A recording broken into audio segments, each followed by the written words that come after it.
This is going to be a quick video on how to get great protein when you open up your window.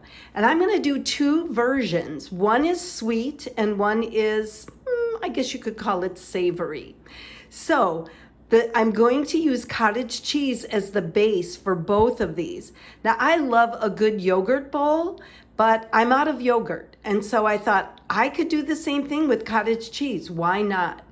And so this cottage cheese bowl that I'm going to make with these ingredients is going to be 56 grams of protein. So what have I got? I've got a cup of cottage cheese. I've got just maybe a teaspoon of maple syrup to sweeten it. I've got some cinnamon here because I love to put cinnamon. Shelled hemp seeds is a great way to add protein. It'll add 10 grams. This is a little snack mix that has 5 grams of protein. I'm gonna throw that in, some Trader Joe's grainless granola, and that's gonna add 9 grams of protein, and then I'll add some sprouted pumpkin seeds. Okay, so that's a great way to open your window with 56 grams of protein. Now watch this.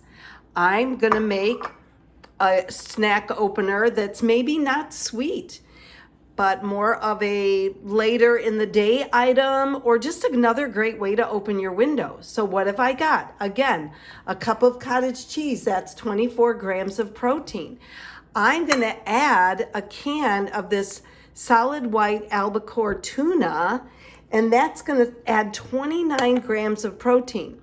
I'm gonna season it with everything but the bagel because I love that. And guess what?